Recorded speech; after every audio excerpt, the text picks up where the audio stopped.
لله نحمده ونستعينه ونؤمن به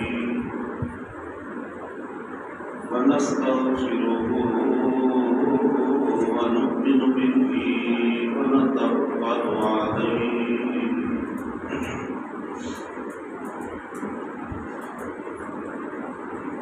ونعوذ بالله من شرور أنفسنا ومن سيئات أعمالنا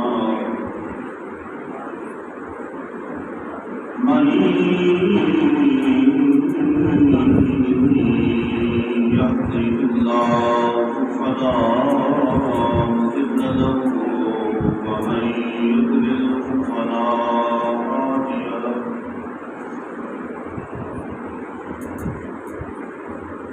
ونشهد أن لا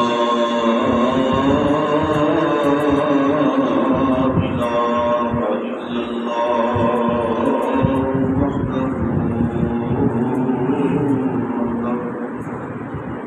وحده لا شريك له ونشهد أن سيدنا وسندنا وحبيبنا وطبيبنا وشفيعنا وكريمنا ومعيننا ومغيثنا ومغفرنا وملجانا وسيدنا محمدا عبده ورسوله أما بعد فأعوذ بالله من الشيطان الرجيم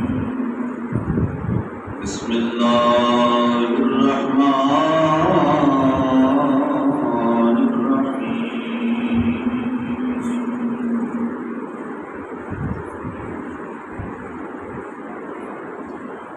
لقد كان لكم في رسول الله أسوة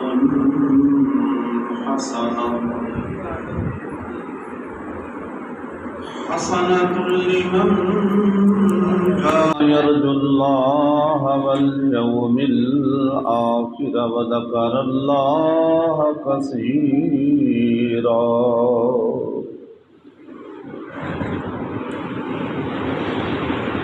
آمنت بالله صدق الله العظيم صدق رسوله النبي الكريم الأمين إن الله وملائكته يصلون على النبي يا أيها الذين آمنوا صلوا عليه وسلموا تسليما الصلاة والسلام عليك يا رسول الله وعلى آلك وأصحابك يا حبيب الله الصلاة والسلام عليك يا سيد المرسلين وعلى آلك وأصحابك يا رحمة للعالمين بلغ العلا بكماله كشف الدجى بجماله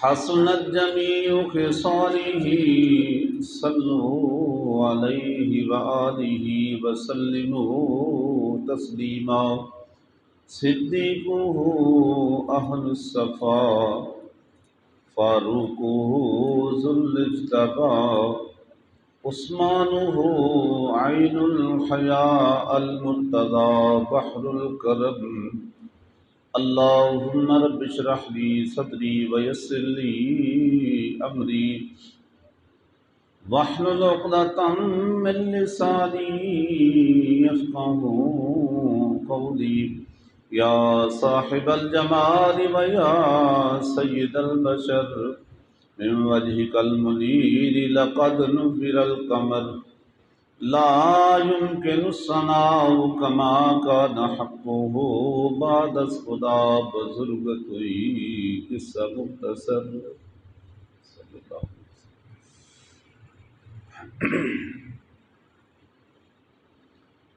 اللہ رب العزت کی بارگاہ اقدس میں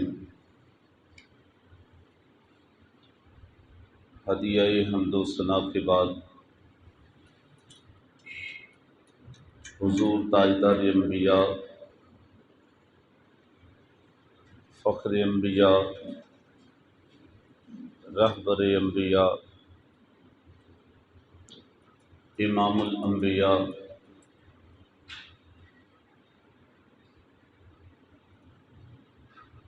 حضور احمد مجتبی سرور کائنات، فخر موجودات، نور کائنات، روح کائنات، حضور سید المرسلین، خاتم النبیین، رحمت للعالمین، انیس الغریبین، راحت العاشقین، مراد المشتاقین، شمس العارفین، محب الفقراء والغرباء والیتامى والمساکین، حضور احمد مجتبی محمد مصطفیٰ صلی اللہ علیہ وسلم کی بارگاہ اقدس میں ہدیہ درود و سلام عرض کرنے کے بعد کتاب رحمت، کتاب ہدایت، کتاب اقدس، کتاب مبین، کتاب لا عیب اور کتاب لا ریب، کتاب لا زوال اور کتاب بے مثال، قرآن کریم فرقان حمید کی صورت احزاب اور اس کی آیت نمبر 21 تلاوت کرنے کی سعادت حاصل کی۔ بعد از تلاوت میرے انتہائی قابل قدر معزز و محترم سامعین و حاضرین، میری ملت کے بزرگ، نوجوان، اہل سنت، اہل عقیدت اور اہل محبت ساتھیوں، السلام علیکم ورحمۃ اللہ وبرکاتہ۔ اللہ رب العزت کی بارگاہ میں دعا ہے کہ مالک کل آج کی میری اور آپ کی حاضری کو شرف قبولیت عطا فرمائے، اور اللہ رب العزت اس قوم کو، اس ملت کو، اس وطن کو اپنی حفظ و امان عطا فرمائے، ہر قسم کے انتشار سے، افراتفری سے، دہشت گردی سے اللہ کریم اس قوم کو، ملک کو محفوظ فرمائے۔ عزیزان محترم،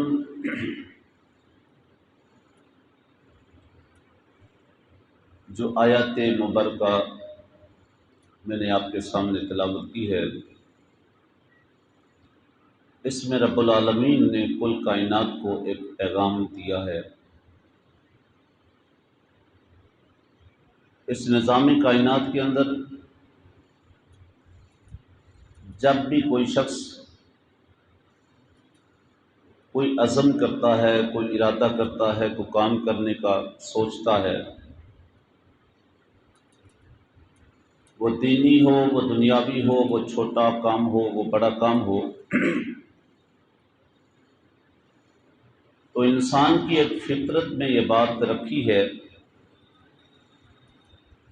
کہ وہ ڈھونڈتا ہے کہ جو کام میں کرنے چلا ہوں اس سے پہلے کوئی ایک ماڈل میرے سامنے ہو، اس سے پہلے کوئی ایک رول ماڈل ہو، کوئی نمونہ ہو، تاکہ میں اس کے مطابق وہ کام کر سکوں، میرے لیے کام کرنا آسان ہو جائے، رہنمائی مل جائے۔ اس کی ایک دلیل آپ ابتدا میں ہی سمجھ لیں کہ اول ایک حادثہ ہوا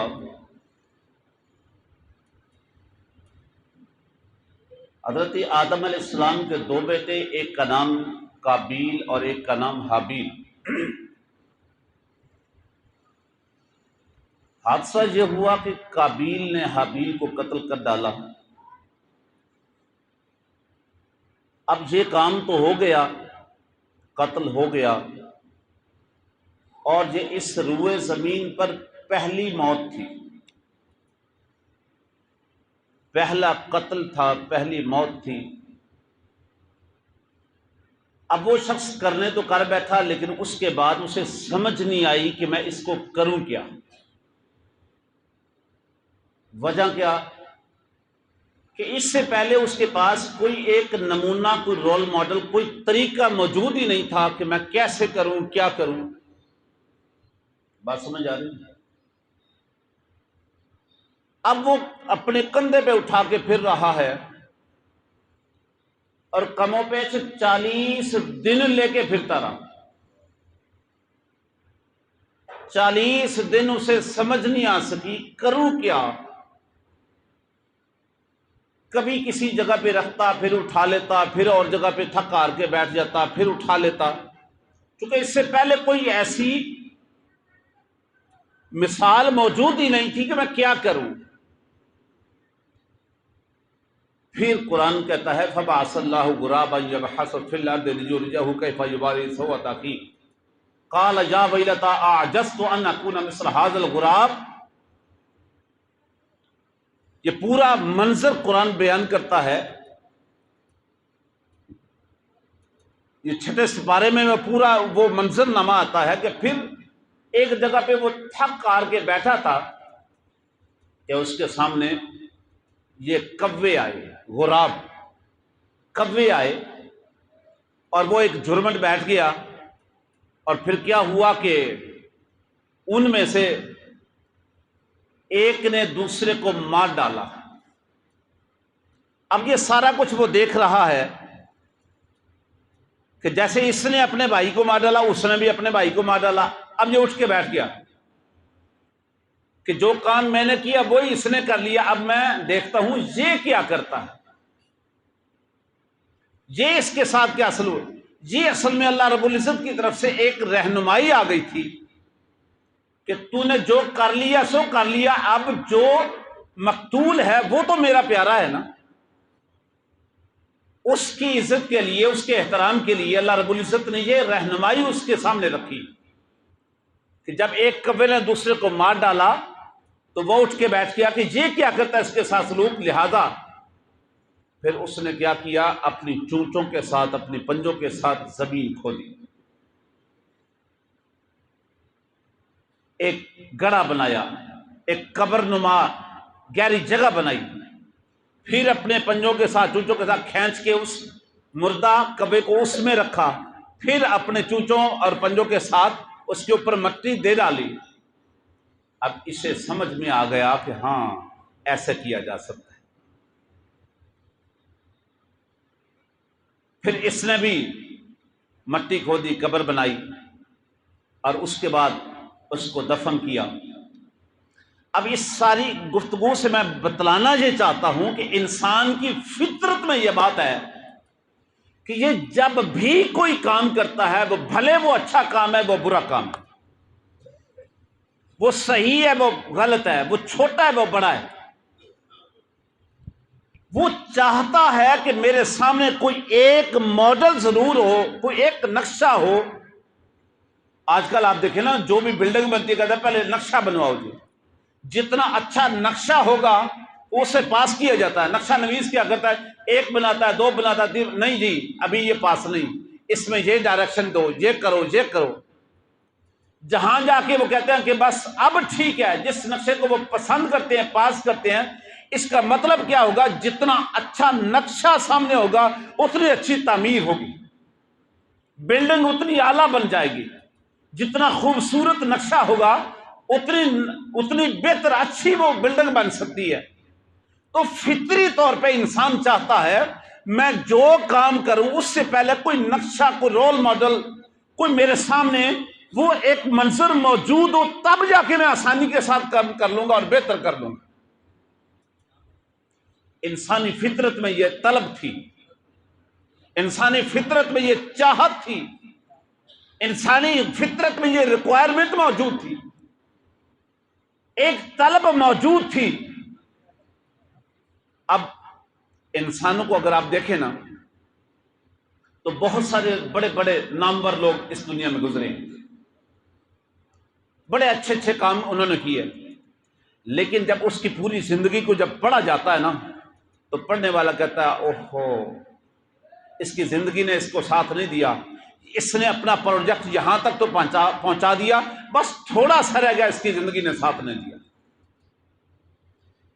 یا وہ کہتا ہے کہ یہ کام بہت اچھا ہوا، یہ بھی اچھا ہوا، لیکن یہ ایک چھوٹی سی غلطی ہو گئی۔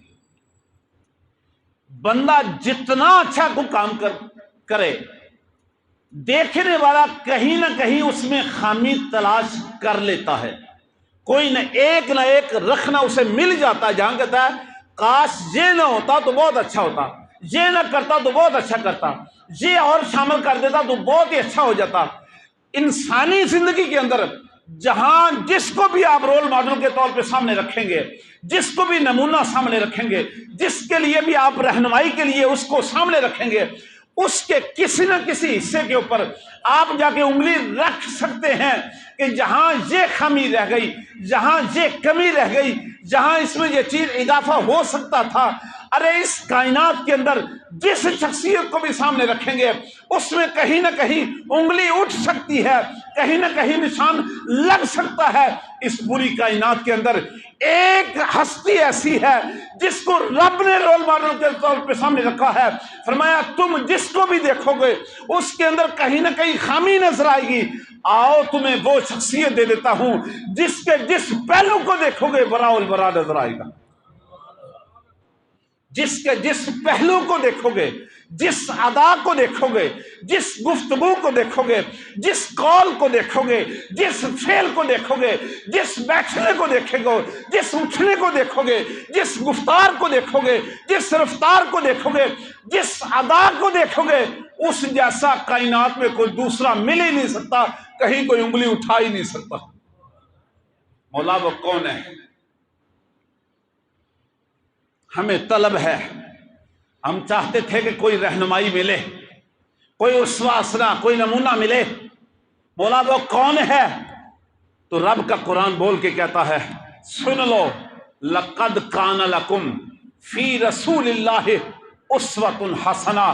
آؤ میرے مصطفیٰ کی بارگاہ میں آ جاؤ، میرے محمد کے در پہ آ جاؤ، یہ تمہارے لیے اسوہ حسنہ ہے، تمہارے لیے نمونہ حیات ہے۔ آج وقت کا کوئی بادشاہ ہے تو وہ بھی رہنمائی لے سکتا ہے، آج وقت کا کوئی غریب شخص ہے وہ بھی رہنمائی لے سکتا ہے، آج کوئی چاہتا ہے میں اپنا کاروبار کروں، تجارت کروں، وہ بھی رہنمائی لے سکتا ہے، اگر اپنے ہاتھوں سے مزدوری کرنے والا ہے وہ بھی رہنمائی لے سکتا ہے، کوئی بہت بڑا مفسر اور مقرر ہے وہ بھی رہنمائی لے سکتا ہے، حتیٰ کہ کائنات میں کوئی شخص ایسا ہے ہی نہیں جو کہے میں نے رہنمائی مانگی تھی اور میرے مصطفیٰ کی بارگاہ میں وہ ملی نہیں ہے۔ ارے کائنات کا جو شخص جتنا چاہتا ہے، جتنی اس کی طلب ہے، جتنی اس کی چاہت ہے، جتنی اس کی جھولی ہے، میرے مصطفیٰ کے در پہ آ جائے، ہر کسی کی جھولیاں بھر کے لوٹا دیتا ہے۔ ہر ایک کے لیے وہ کیا ہے؟ اسوہ حسنہ ہے، نمونہ حیات ہے۔ کوئی گھریلو کی زندگی کو دیکھے تو رہنمائی موجود ہے، کوئی باہر کی زندگی کو دیکھے، تنہائی کی زندگی کو دیکھے۔ آج ایک شخص اپنے گھر کی دو بیویوں کے اندر صحیح معنوں میں عدل نہیں کر سکتا، بیسیوں وہاں پہ اعتراضات شکوے ہوتے ہیں، اس کے ساتھ زیادہ اچھا بتاؤ، اس کے ساتھ زیادہ کم، اس کے ساتھ جو کوئی دو کے اندر عدل نہیں کر سکتا، کوئی تین چار کے اندر عدل نہیں کر سکتا۔ میرے مصطفیٰ کی چوکھٹ پہ آ جاؤ، وہاں 9 یا 11 دونوں روایات موجود ہیں، اگر 9 ہیں تب بھی کسی کو اعتراض نہیں، 11 ہیں تب بھی کسی کو اعتراض نہیں۔ کسی نے آج تک یہ نہیں کہا کہ ہمارے ساتھ عدل نہیں ہوا۔ اور اگر کوئی عبادت کی بات دیکھنا چاہتا ہے تو میرے مصطفیٰ کریم اتنی عبادت کرتے ہیں کہ حضرت سیدہ عائشہ خود عرض کرتی ہیں آقا آپ تو اللہ کے رسول ہیں اور اتنی بندگی، آپ تو اللہ کے نبی ہیں، اللہ کے محبوب ہیں اور اتنی عبادت، اتنا آپ رو رہے ہیں کہ آپ کے آنسوؤں سے آپ کی داڑھی مبارک بھیگ چکی. عبادت کو دیکھنا چاہتا ہے تو رہنمائی موجود ہے. کوئی کسی سے دوستی نبھانا چاہتا ہے تو پھر حضور اور حضور کے یاروں کی دوستیاں دیکھ لے. اگر کوئی تنہائی میں عبادت کرنے کا انداز رکھنا چاہتا ہے تو پھر غار حرا کو دیکھ لے، غار ثور کو دیکھ لے. میں کہتا کوئی ایسا پہلو ہے ہی نہیں جس میں کوئی کہے مجھے رہنمائی چاہیے تھی مجھے ملی نہیں. کوئی ایسا رکھنا ہے ہی نہیں، کوئی انگلی اٹھا سکتا ہی نہیں. اللہ اکبر. لقد کان لکم فی رسول اللہ اسوۃ حسنہ. عزیزان محترم، اسی آیت کی روشنی میں آگے جائیں تو ایک حدیث پاک بخاری شریف کی آپ کے سامنے رکھنا چاہتا ہوں کہ قیامت کا دن ہوگا. یہ حدیث پاک حضرت ابو ہریرہ رضی اللہ تعالیٰ عنہ روایت کرتے ہیں.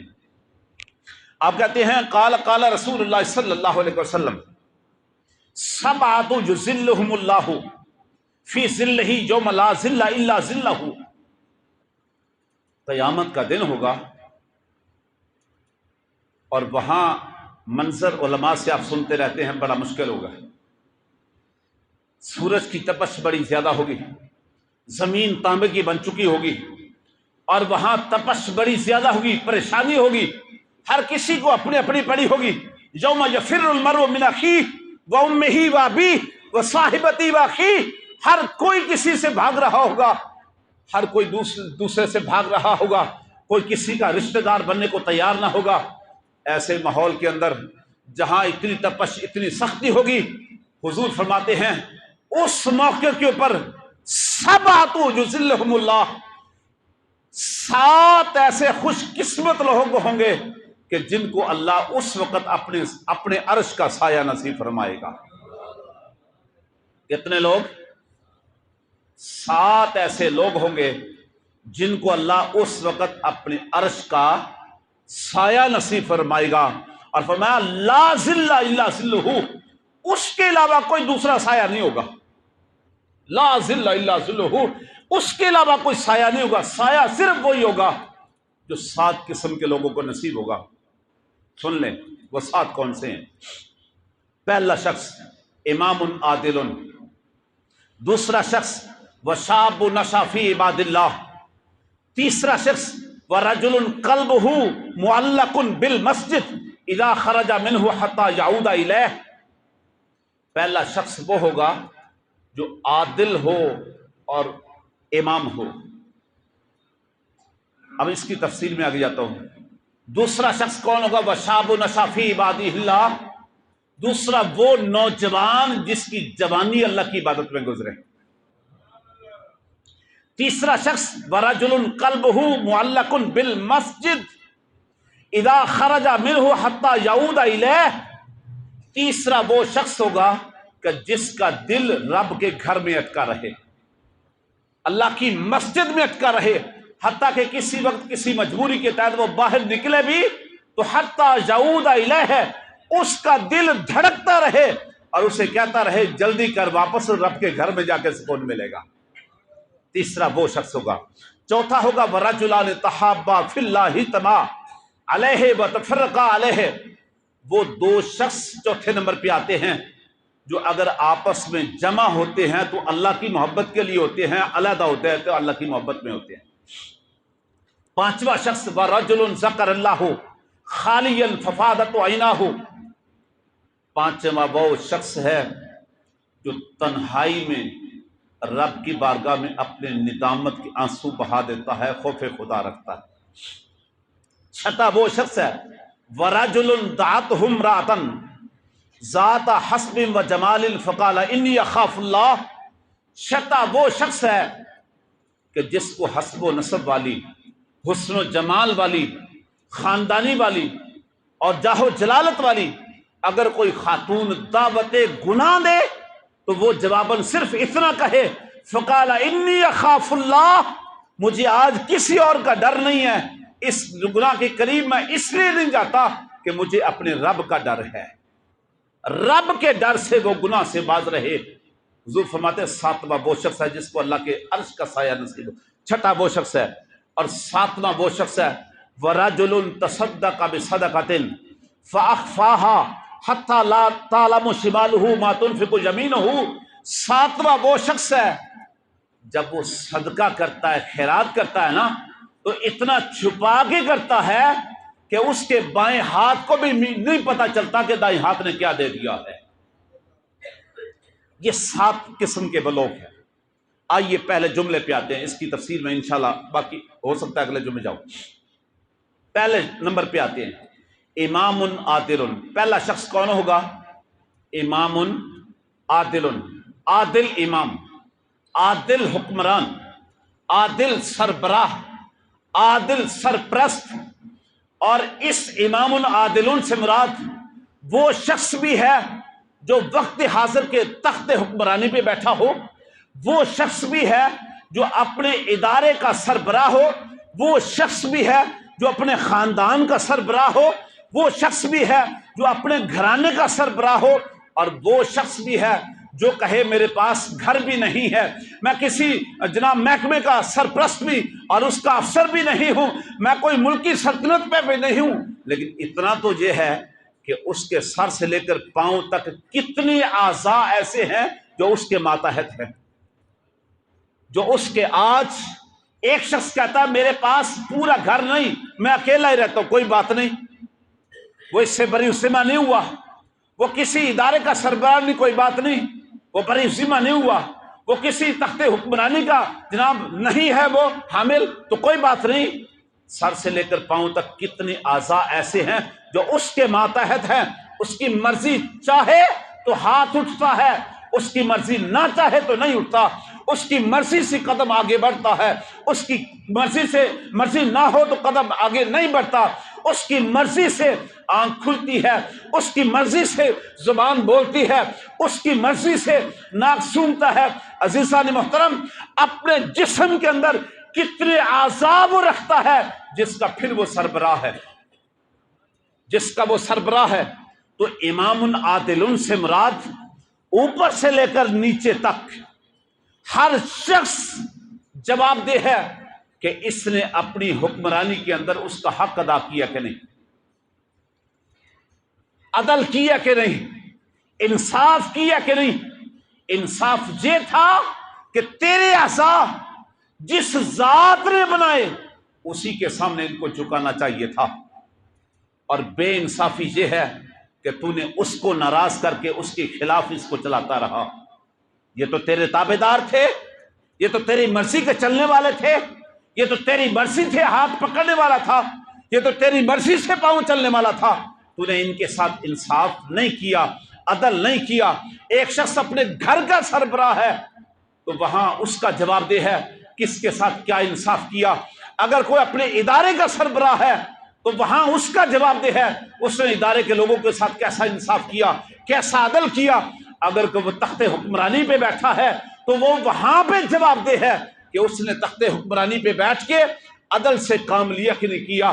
قرآن حضور کا فرمان کہتا ہے قیامت کے دن عرش کا سایہ اسے نصیب ہوگا جو عادل بھی ہوگا اور امام بھی ہوگا۔ اس کی تفصیل میں تھوڑا سا آگے چلتا ہوں، ٹائم جتنا میرے دامن میں باقی ہے، کہ امام عادل، امام کیسا ہونا چاہیے، سربراہ کیسا ہونا چاہیے۔ آج ایک عجیب سا ماحول بنا ہوا ہے پاکستان کے اندر، عجیب سی منڈیاں لگی ہوئی ہیں، میں اس کے اوپر کوئی تبصرہ نہیں کرتا، میرا کسی سیاست سے تعلق نہیں، وہ آپ بہتر سمجھتے ہیں، لیکن حق کے حکمرانی کا، امام ہونے کا جو اصول میرے کریم آقا نے سامنے رکھ دیے ہیں، لقد کان لکم فی رسول اللہ اسوۃ حسنہ کے طور پر، اس جیسی مثال کائنات میں کسی اور جگہ نہیں ملتی۔ 10 اصول میرے کریم آقا نے بنا کے دے دیے کہ امام کیسا ہونا چاہیے، حکمران کیسا ہونا چاہیے، سربراہ کیسا ہونا چاہیے۔ کتنے اصول میرے کریم آقا نے دیے؟ 10 اصول دیے ہیں۔ آؤ اس کے اوپر ہلکی سی روشنی ڈالتا ہوں۔ پہلا اصول کہ عادل حکمران کیسا ہے، عادل امام کیسا ہے، اس کی پہلی صفت اور پہلا اصول کیا ہونا چاہیے؟ مکہ کی سرزمین گواہ ہے میرے حضور نے سارے مکہ کے لوگوں کو، قریش کو ایک پہاڑی پہ جمع کیا اور سب کے سامنے کہا انکم لبثتم فیکم عمرہ، اور سنو لوگو، تمہارے درمیان میں محمد کے 40 سال گزرے ہیں، میرا بچپن گزرا، میری نوجوانی گزری، میری بھرپور جوانی گزری، بتلاؤ تو صحیح میرے کردار کو کیسا پایا، میرے کردار کو کیسا پایا، میری زبان کو کیسا پایا، میری گفتگو کو کیسا پایا؟ تو سب نے کیا کہا؟ آپ کو ہم صادق الامین کہتے ہیں۔ کیا کہا؟ آپ کو ہم صادق الامین کہتے ہیں۔ پہلا اصول طے ہو گیا، پہلا اصول طے ہو گیا کہ حکمران وہ ہوتا ہے جو سچا ہوتا ہے۔ حتیٰ کہ حضور نے فرمایا اگر میں کہوں اس پہاڑ کی دوسری طرف ایک لشکر ہے جو تم پہ ابھی حملہ کر دے گا، اس بات کو بھی مان لو گے؟ انہوں نے کہا اے محمد کیسی بات کرتے ہو، آج تک آپ کی زبان سے جب بھی سنا ہے سچ ہی سنا ہے، اگر آپ یہ بھی کہہ دیں گے تو ہم اس کو بھی مان لیں گے۔ اصول طے ہو گیا کہ امام عادل کا پہلا اصول یہ ہے، وہ کیا ہوتا ہے؟ صادق ہوتا ہے، سچا ہوتا ہے، وہ جھوٹ سے کام نہیں لیتا۔ دوسرا اصول اس وقت طے ہوا کہ جب اسلام کا پیغام آگے آگے بڑھا اور کفار کو پریشانی شروع ہو گئی اور وہ آپ کے چچا کے پاس آ گئے، حضرت ابی طالب کے پاس آ گئے اور آ کے کہتا ہے کہ ہم 3 آفرز لے کر آئے۔ کتنی؟ 3 آفرز لے کر آئے۔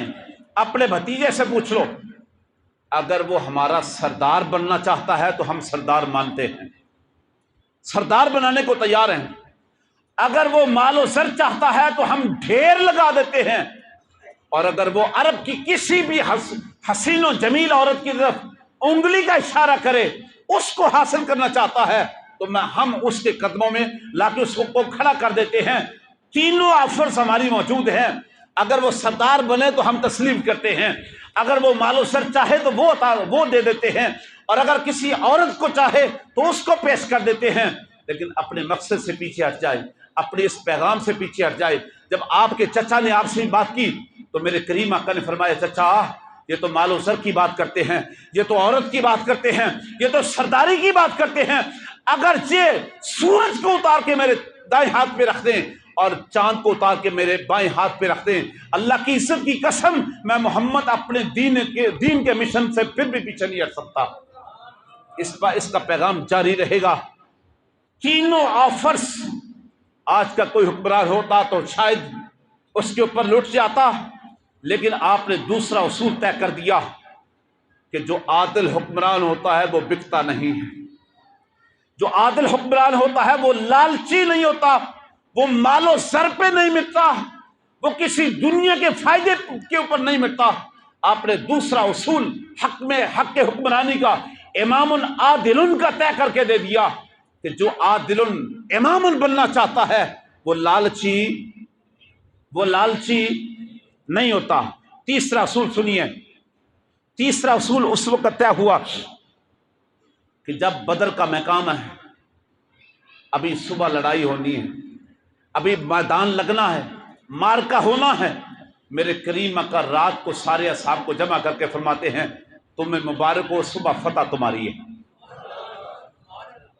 رات کو ابھی صبح ہونی ہے، ابھی مارکا ہونا ہے، آپ رات کو نوید سنا رہے ہیں، خوشخبری سنا رہے ہیں، میرے غلاموں تمہیں مبارک ہو، فتح تمہارے دامن میں اللہ نے لکھ دی ہے، اور آؤ تمہیں میں 70 نشان لگا کے دکھاتا ہوں کہاں کہاں کس سردار کی لاش پڑی ہوگی۔